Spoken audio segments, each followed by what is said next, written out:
인구 21만 명 선이 무너졌습니다. 강릉뿐 아니라 영동, 폐광 지역 모두 인구 감소가 빠르게 진행되고 있습니다. 지난해 동해 삼척 대형 산불 피해 지역 복구 작업이 난항을 겪고 있습니다. 일부 산주 동의를 받지 못했기 때문입니다. 폐광 지역 도시재생을 내세운 태백 에코잡시티 사업에서 핵심 기관이 이탈하고 일부 사업은 무산돼 표류하고 있습니다. 군부대가 많은 강원도 마을 주민들의 소음 피해에 손을 놓고 있던 강원도가 뒤늦게 전담팀을 꾸리겠다고 나섰습니다. 안녕하십니까. 뉴스데스크 강원입니다. 10월 말 기준 강릉시 인구가 20만 9,843명으로 21만 명대가 무너졌습니다. 강릉시는 앞으로 10년 안에 인구 20만 명대도 무너질 것으로 예상하고 있는데 문제는 영동 지역 전역에서 인구 감소가 빠르게 진행되고 있다는 겁니다. 김인성 기자가 보도합니다. 10월 말 기준 강릉시 인구는 20만 9,843명. 지난해 말과 비교할 때 성산면, 구정면, 사천면, 포남 일동만 늘었고 나머지 모든 읍면동 인구가 다 줄었습니다. 2000년 23만 3,812명으로 역대 최고를 기록한 뒤 2004년 23만 명대, 2009년 22만 명대가 차례로 무너졌고 올해 21만 명대마저 지키지 못한 겁니다. 강릉시는 지난 2021년 마련한 2035년 도시기본계획에서 오는 2030년대 초에 20만 명대도 무너지고 2035년엔 19만 7천여 명까지 떨어질 것으로 예상했습니다. 문제는 이 같은 급격한 인구 감소 추세가 강릉시만의 문제가 아니라는 겁니다. 지난 2000년 10만 4천여 명이었던 동해시는 10만 명, 9만 명 선이 차례로 무너져 현재 8만 8천여 명이고 2001년 9만 명을 넘던 속초시는 현재 8만 2천여 명, 1986년 3만 7천여 명이던 양양구는 지금은 1만 명가량 감소했습니다. 인구가 가장 가파르게 감소한 곳은 태백, 정선, 삼척입니다.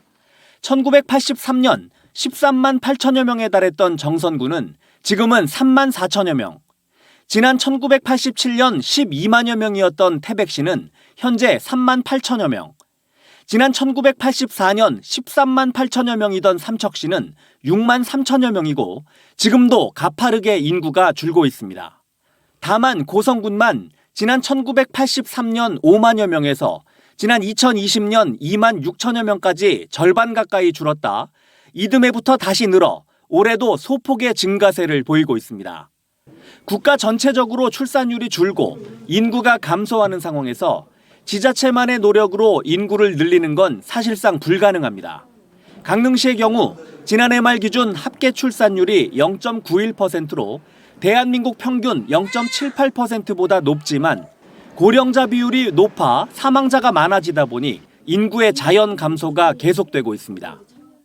출산율은 사실 우리나라 평균치보다는 높은데도 자연 감소가 좀 계속 증가하고 있어서 제일 시급한 거는 양질의 일자리를 창출을 해서 청년 인구 유입을 시켜서 결국 아이를 낳고 기르는 연령대를 위한 국가 차원의 획기적인 지원책이 다른 무엇보다 시급하게 이루어지는 것만이 문제 해결의 첫 단추를 꿰 수 있습니다. MBC 뉴스 김인성입니다. 지난해 봄 동해와 삼척에서는 산불이 크게 나면서 적지 않은 사유림이 피해를 입었습니다. 그런데 지자체가 산림 복구를 하려고 해도 상당수의 산주 동의를 받지 못해 방치되고 있습니다. 배현한 기자가 보도합니다. 까맣게 타버린 나무들이 앙상하게 그대로 서 있습니다. 나무를 모두 베어낸 주변의 산이 빠르게 녹색 숲으로 변모하는 사이 아직도 산간 곳곳에 까맣게 탄 산불 피해 흔적이 그대로 남아 있습니다. 지난 2022년 3월 삼척과 동해를 휩쓴 산불에 피해를 입은 곳들입니다. 산불이 발생한 지 1년 반이 지났지만 아직도 산주의 동의를 받지 못해 이처럼 산불 피해 나무를 베지 못한 곳도 여전히 적지 않은 상황입니다. 산불 피해 나무들이 방치되면서 보기에도 좋지 않지만 산사태 등 2차 피해에 대한 우려도 나오고 있는 상황입니다. 보기 싫죠. 많이 보이죠. 여기 저 가까운데 여기 가까워. 요 말고 저 뒤 건너편에. 저 밑에는 저 신공마을하는 데는 됐는데 여기는 안 됐어. 요 올라 여기 보시고. 동해시에서만 지난 2022년 산불 피해 면적 가운데 사유림이 450헥타르인데 이 가운데 5분의 1 정도인 80헥타르는 산주 동의를 받지 못하고 있습니다. 지난해 봄 산불이 난 뒤로 1년 반이 지나도록 곳곳에 새까만 상처가 남아있을 수밖에 없습니다. 산림 소유자의 동의가 꼭 필요한 사항인데 많은 분께서 시 정책이 동의해 주셨으나 일부 소유자 분께서 동의를 하지 않는 어려움이 있습니다. 내년부터는 산림자원관련법이 개정돼 주소불명과 우편물 반송 등의 이유로 산주의 동의를 받기 어려울 때는 지자체가 사업 내용을 공고해 산지 복구를 할 수 있게 됐습니다. 하지만 이와 달리 산주와 연락이 닿았지만 동의를 하지 않을 경우에는 사업을 강제 추진할 수 있는 조항은 없어 사유림에 대한 산림 복구는 여전히 제한이 남게 됐습니다. MBC 뉴스 배연환입니다. 태백을 제외한 강원 산간 지역에 강풍주의보가 내려진 가운데 강한 바람은 점차 확대될 것으로 보입니다.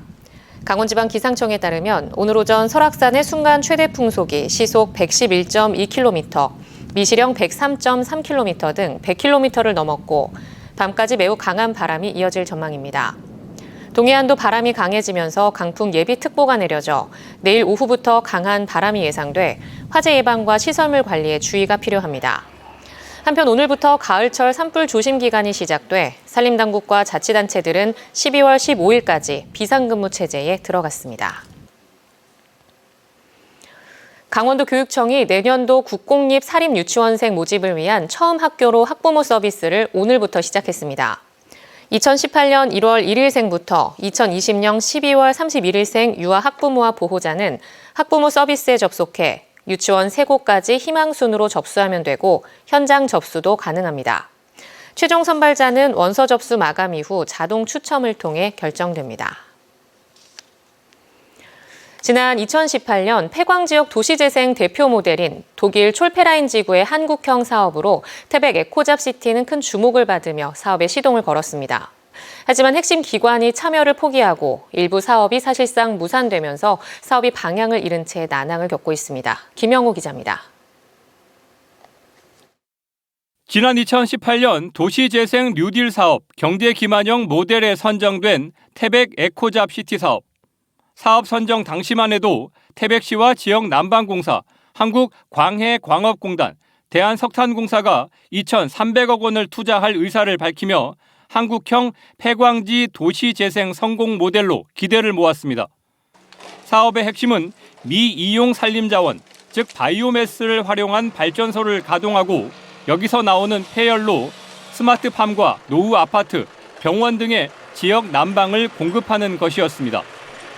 정부는 미이용 산림자원 수집 운반 등에서 일자리 창출 6천여 개, 지역 생산 유발 효과 2천억 원이라는 자체 평가까지 내놨고 지난해 발전소 사업의 특수 목적 법인까지 구성됐습니다. 하지만 핵심 기관 중 한 곳인 지역 난방공사가 사업성 부족을 이유로 전체 지분의 51% 매각 절차를 밟으며 발을 뺐습니다. 미이용 산림자원의 안정된 공급체계 구축이 어려워 바이오매스 발전소를 운영할 신규 업체를 찾기 어렵습니다.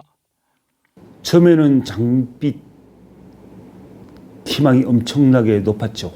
2,3천 명 고용 창출을 한다는 것은 태백시로 와서 장성 지역이 특히 난방공사가 하여튼 열병업 발전소 9.9메가를 못하게 따라 그 부분도 다 없어졌고 뭐 거의 축소됐고 결국 에코잡시티 사업은 현재 스마트 농업 플랫폼 구축 정도로 축소됐는데 사업비 220억여 원 가운데 민간 투자비는 40억여 원에 불과해 태백시와 강원도의 부담이 커지고 있습니다. 지역 난방 그리드 사업으로 폐열을 이용하겠다는 아파트 단지에는 태양광 시설이 설치됐습니다. 노후 아파트 단지를 철거해 청정 스마트팜 단지에서 버섯을 키우겠다는 광해광업공단의 구상도 냉방을 활용한 딸기 재배로 바뀌었습니다. 최근 이제 스마트팜 같은 경우는 열을 쓰는 시설이 아니고 전부 냉방이 필요한 시설이라고 이제 얘기를 받아서 저희가 최초에는 이제 이 발전열이 그 지역의 지역난방 공급과 스마트팜까지 공급하는 이제 계획이었지만은 실제 사업 운영상 이제 현실성이 없는 계획이라고 이제. 도시 기능을 회복하겠다며 야심차게 추진된 에코잡 시티 사업은 시작부터 삐걱대면서 이제는 출구 전략을 고민해야 하는 시점에 이르렀습니다. MBC 뉴스 김영호입니다. 강원도민들이 겪는 군부대 소음 피해는 여전히 심각합니다. 그러나 강원도는 이런 피해에 사실상 손을 놓고 있었는데 여러 차례 지적이 제기되고 나서야 뒤늦게 대책을 찾고 있습니다. 백승호 기자입니다. 춘천 신부급 항공대 인근 마을입니다. 군부대 헬기가 여러 차례 뜨고 내리는 곳이다 보니 극심한 소음이 끊이지 않습니다. 제가 지금 주택 바로 옆에 서 있는데 군부대에서 들리는 헬기 소리 때문에 귀가 먹먹할 정도입니다. 인근 600세대 정도가 이런 소음에 40년 넘게 시달렸습니다. 두두두두두두 이렇게 흔들렸어요. 여름에 문 열어놓고 그러면 전혀 TV를 볼 수가 없고. 소음 때문에? 네. TV를 못 볼 정도. 그렇죠. 안 들려요, 안 들려. 지난해에야 소음 피해 보상금이 지급됐지만 많아야 한 달에 6만 원. 이것도 소음 영향도가 95웨이클 이상이어야 받을 수 있고 대부분 주민들의 보상금은 3만 원에서 4만 5천 원 정도입니다. 소음 피해에 비해 워낙 적은 돈이다 보니 보상금 수령을 거부하는 일까지 벌어지고 있습니다. 제발 좀 떠났으면 좋겠습니다. 예, 제발 좀 여기서 좀 떠났으면 딴 데로 이주. 강원도 차원의 대책은 기대에 못 미치고 있습니다. 도내에서 군부대 소음 피해에 시달리는 도민이 9만 2천 명, 전체 도민의 6%에 달하지만 지원 사업을 하고 있거나 했던 곳은 강릉과 철원 단 2곳뿐입니다. 강원도 차원의 지원은 지금까지 전무했습니다. 지난 도정 질문에서도 이런 문제가 지적됐습니다. 강원특별자치도는 군소음 피해 지원 사업을 좀 시행하고 있는 도비 지원 사업이 혹시 있습니까 지금 현재? 네, 없습니다. 없는 상황이죠. 예, 국가에서 이제 하던 사무다 보니까. 그래서 안타까운 상황이고요. 대책으로 군소음 민원 지원센터를 강원도가 설립해 소음 측정과 군부대와의 협의 등 주민 지원에 나서야 한다는 의견이 제시됐습니다. 국방부에서도 상당히 좀 바뀌어진 모습을 보이고 있기 때문에 이것도 좀 전향적으로 대응을 하겠습니다. 강원도는 TF팀부터 꾸릴 예정입니다. 지난 수십 년 동안 군부대 소음 피해가 이어졌지만 강원도의 대책은 이제 첫걸음 단계입니다. MBC 뉴스 백소입니다. 강릉시가 스위스의 도시 프리부르, 그리스의 헤라클리온 등 6개 도시와 함께 유네스코 창의도시 네트워크의 미식 분야 도시로 최종 선정됐습니다. 강릉시는 험난한 산세 등으로 인해 한정적인 식량 자원에도 두부와 물회 등 다양한 미식 분야를 발전시킨 점이 긍정적으로 평가를 받아 미식 분야 도시로 선정됐다고 밝혔습니다. 유네스코 창의도시 네트워크는 전 세계 문화 다양성을 위해 설립한 국제협의체로 지난 2004년 이후 미식 분야의 56개 도시 등 모두 7개 분야의 295개 도시를 선정했습니다. 자치단체들이 럼피스킨병 유입을 막기 위해 긴급 백신 접종을 서두르고 있습니다.